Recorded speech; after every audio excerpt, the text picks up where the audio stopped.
Hi everyone, my name's Quinn, and I'm 40 years old.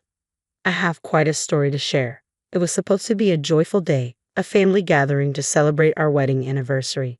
My husband Oliver and I decided to invite some family members to our home. We planned to spend some time at a spa getting ready for the celebration while our friends and family decorated our home to make it look spectacular for this special occasion. It was a sweet idea, but my mother-in-law didn't think so. My relationship with her was strained despite my best efforts to get along peacefully. She was always determined to insult and belittle me. Our relationship felt like a battlefield, with Hannah relentlessly attacking my character and worth. Unfortunately, even this special day was no exception to her behavior. After Oliver and I finished at the spa, we were excited to enjoy the day with our family at home. I was a bit nervous about Hannah's potential antics, but hopeful that things would be better, at least on our anniversary. As soon as we walked into our home, I felt a strange chill in the air. Something was definitely off. Instead of being greeted with warm smiles, hugs, and confetti, our friends and family were giving us cold and strange looks. It turned out that these stares were directed only at me, and the harshest look came from my mother-in-law. "Oh, look, it's time to welcome the lovely couple," someone announced. "Hannah, is everything all right? You seem different today. Is something bothering you? What's going on, everybody? Is no one going to congratulate us on our anniversary?" I asked. "Oh, darling, I wish I could congratulate you, but we can't," Hannah replied. "Why not?" I questioned. "Because Quinn is a thief," she declared. "Excuse me." "You heard me, you're a thief," she repeated. "Mom, what's going on?" Oliver asked. "First she stole you away from me, and now she's stolen this house," she accused. What? I was completely shocked. What was she thinking? "Mom, what are you saying right now? This is my home, Ollie, and as such, Quinn can't be here," she insisted. "What on earth is going on with you? Why would you say such an awful thing? I thought we would be welcomed kindly to enjoy our anniversary together, but clearly I was wrong. Your negative energy is ruining everything," I said. "Get over yourself, Quinn. You have no right to be upset. I'm the one who should be throwing a fit here," she retorted. "Mom, I'm not sure what's going on, but please let's talk about this somewhere private." Oliver tried to calm the situation. "No, don't bother. I've already told everyone here everything. I told them the whole truth, and they agree with me. They believe that this house is mine just as you promised me, Ollie," Hannah concluded. "I can explain everything, Quinn. Trust me," Oliver said. "What is there to explain? This house is mine, and I need to set some rules." "Quinn, you are no longer welcome here," Hannah declared. "What? What does this mean?" I asked, shocked. "You have two options. Leave this house right now or get a divorce and give me back my son. It's up to you," she said. I couldn't believe what I was hearing. How could she be so cruel? I looked at Oliver, who was just as bewildered as I was. "Listen, Mom, I want to salvage this day. It's supposed to be a great celebration, and I don't want your craziness ruining things." Oliver tried to reason. "Craziness? Well, I never," Hannah huffed. "The photographers and caterers are here for a short time. Let's all calm down, take some nice pictures, and enjoy some good food. We can talk about this later," Oliver suggested. Although tensions were high and it felt like Hannah and I were about to recreate a WWE SmackDown scene, I was glad Oliver tried to defuse the situation. We had paid a lot for the celebration, and we couldn't afford to waste it because of Hannah's outbursts. We went outside and tried to enjoy the setting. It was beautiful, with our wedding colors all around to remind us of our special day. The photographer captured moments of us playing games, eating, and enjoying each other's company. However, Hannah's scowling face often appeared in the background, dampening the mood. As the evening unfolded, Hannah's true colors showed more clearly. The icy glances and dismissive remarks were worse than ever. Despite my efforts to build a relationship with her, she pushed me away at every turn. I tried to heed Oliver's words and enjoy the event, but Hannah's negativity was hard to ignore.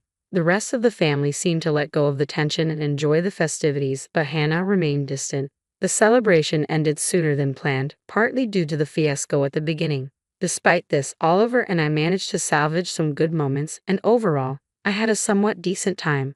But it was time to address the big issue. I approached Hannah about what happened earlier. "Hannah, I tried my best to build a relationship with you. I've invited you to spend time together, but it feels like you're pushing me away. What have I done to deserve this hostility?" I asked. You really don't get it, do you? Let me spell it out for you, Quinn. My son bought this house for me, not for you. You were never meant to be a part of this family, she said coldly. As I stood there absorbing her hurtful words, I remembered all the times her animosity had affected our lives. The snide remarks, the undermining comments, she always saw me as an outsider. Now, she believed this house was hers, giving her the right to treat me this way. There was one missing piece, Oliver. Hannah claimed he got the house for her, so we needed to involve him. We called Oliver, who was chatting with some relatives. He joined us, ready to address the situation. We need to talk about what happened today. Mom, that was not cool. Oliver started. What do you mean? You literally told me this house is mine, Hannah insisted. I have no recollection of telling you that, Mom, and you know it, Oliver replied. Oliver, you were drunk that night, but I'm sure you remember saying this house is mine and I could do whatever I wanted with it, she argued. Again, Mom, I don't know what you're talking about. Why would I give you this house? Oliver asked. Gee, I don't know. Maybe because you love me, she replied. Of course, I love you, Mom, but the way you tried to embarrass us this morning is not cool. Our anniversary, Hannah, Oliver said. Oh, don't you speak. Do you think you have a say in anything, especially on my property? I could call the police and get you kicked out for trespassing. I already told you, it's either you get out or you get a divorce, Hannah threatened. Mom, even if this was your house, which it isn't, why do you want Gwen out so badly? Oliver asked. Because she disgusts me. Just look at her. I don't want her here, Hannah spat. You don't want me here? Fine, let me pack my things, I said, feeling defeated. Babe, wait, Oliver pleaded.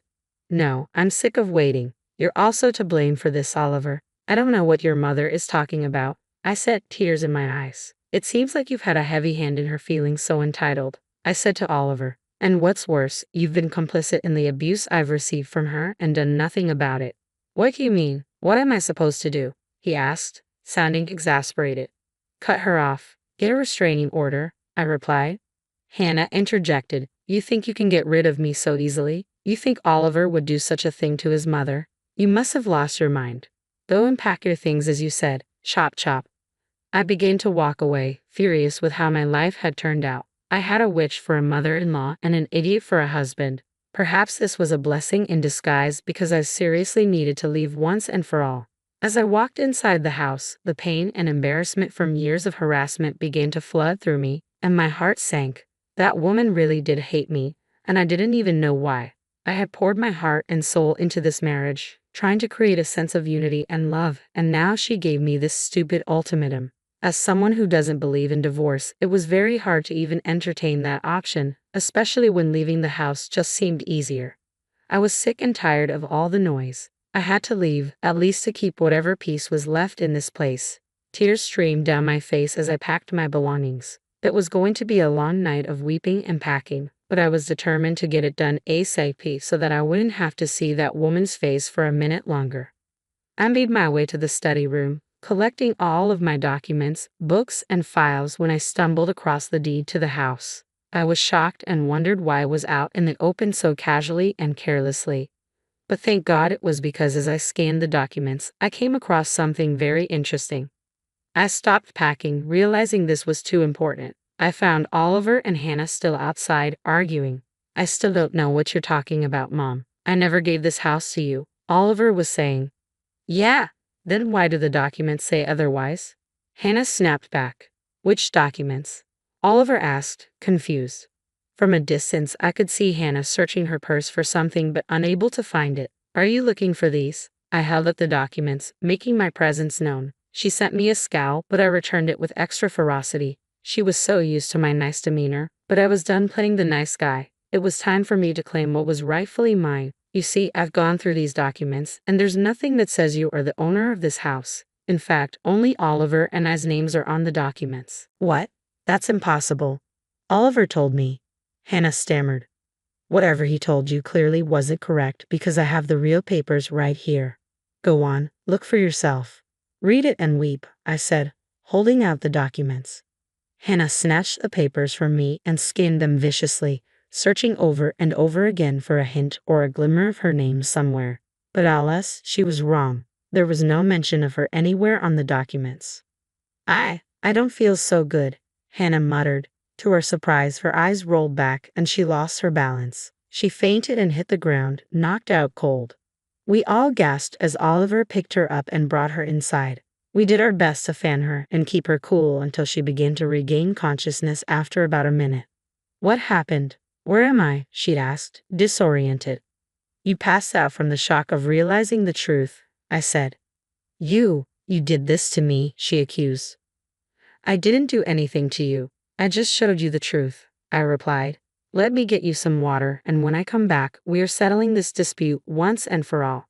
Oliver went to the kitchen while I said goodbye to our remaining guests. After ensuring that Hannah was okay, they left, knowing we had a long night ahead to get to the bottom of everything.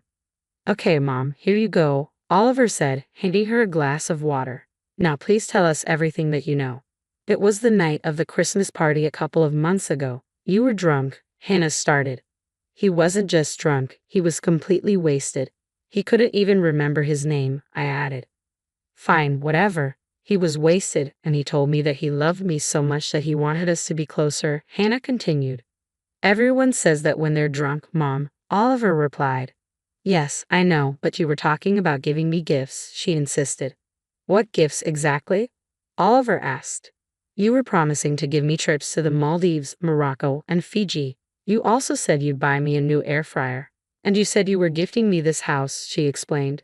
You mean to tell me that your antics today were all based on promises Oliver made when he was absolutely sloshed? Are you insane? Those don't count, I said, incredulous. Oliver looked confused, trying to remember. Then a look of clarity crossed his face. Mom, I'm beginning to remember that night now. I remember saying I'd give you gifts, yes, Oliver said. Ha, you see, Hannah exclaimed. I also remember saying I'd give you a house, Oliver added.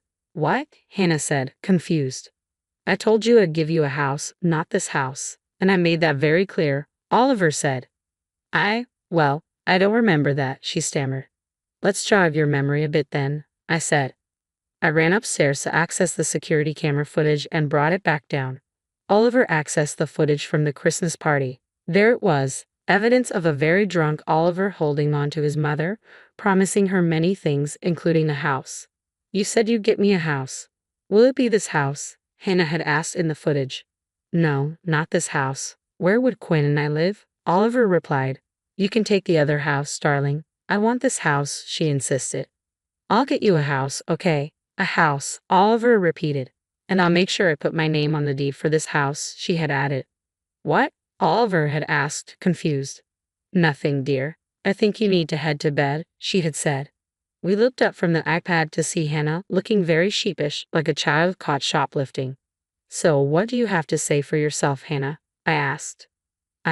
Well, I can't. She stuttered. If you knew all along this was your plan, why were you so shocked that you fainted? I asked. Was that all part of your plan to garner sympathy and attention? Oliver added. You weren't even fast enough to catch her, Oliver. How could you let your mother fall to the floor? Hannah tried to deflect. I've had enough of your antics, Mom. You've taken this way too far. You think it's okay to toy and manipulate people like that? Oliver said, furious. Ollie, baby, Hannah tried to plead. Don't baby me, you deliberately ruined our anniversary because you want this house. Well, you're never going to get it, Oliver declared. What about the other house? She asked, desperate. You're not getting that either. In fact, you're not going to get anything from me anymore. I'm removing you from my will, Oliver stated firmly. Hannah and I both gasped. It was shocking to hear Oliver so angry. He had never been this forceful before. Gwen, I am so sorry that I wasn't firm enough with my mother. I really didn't know her hatred ran this deep, Oliver said to me. Oliver, that's no way to speak to your mother, Hannah interjected. You're in my house, so shut up, Oliver snapped back. Babe, you don't have to apologize, I said. Yes, I do. I didn't do enough. But that changes right here, right now, Oliver insisted. Oliver kicked his mother out of the house. She was flabbergasted, not used to him standing up to her. Fueled by anger and disappointment, Oliver made the bold decision to remove Hannah from his will. The next day, he met with family lawyers to ensure the change was processed. It was a necessary step to protect our future and ensure justice was served. As the days unfolded, Hannah's bitterness and desperation became evident. She incessantly tried to reach out to Oliver, bombarding him with phone calls and messages. But Oliver remained resolute, determined to protect our marriage and put an end to his mother's manipulative behavior once and for all. Oliver, steadfast in his decision, ignored his mother's attempts to manipulate him once again. He vowed to shield me from any more malicious attacks orchestrated by Hannah or anyone else who dared to harm us. Meanwhile, I reveled in the newfound peace and security of our home. No longer did I have to endure Hannah's constant presence, her belittling remarks, or her attempts to undermine our happiness. The house became a sanctuary, a symbol of our triumph over her deceit. Hannah, on the other hand, found herself in a state of bitter defeat, soaking in the aftermath of her exposed lies. She was left to ponder the consequences of her actions. The house she once envisioned as her domain now stood as a monument to her deception, a fitting reminder of the price she paid for her treachery. In the grand scheme of things, justice had been served. Hannah had been stripped of her false sense of entitlement, while Oliver and I forged ahead, determined to build a future rooted in honesty, communication, compassion, love, and trust. Our bond grew stronger, fortified by the shared experience of overcoming adversity.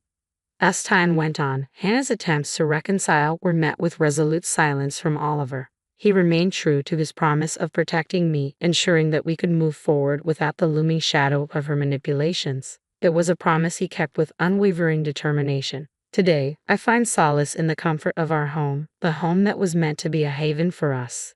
Every corner holds memories of our love and resilience, serving as a constant reminder of the victory we achieved. Hannah's presence is nothing more than a distant memory, fading into the background as we embrace the life we have created. Oliver's resolve to protect me never wavered. He stood as a pillar of strength, shielding me from any potential harm that Hannah might still attempt to inflict upon us. He made it clear to her and to anyone who dared to question our unity that we were a united front, a force to be reckoned with. As the days turned into weeks and the weeks into months, Hannah's attempts to reconcile with us diminished. She slowly realized that her deceit and ill intentions had driven an irreparable wedge between us. The consequences of her actions had left a lasting mark on her own life, and she was left to grapple with the bitter aftermath. Meanwhile, our home flourished with love and laughter. The wounds inflicted by Hannah's hurtful words began to heal, replaced by an atmosphere of acceptance and support. Oliver's unwavering commitment to our happiness was evident in every action and every word. Together, we maintained this sanctuary, a place where we could thrive and grow, untouched by the toxicity of the past.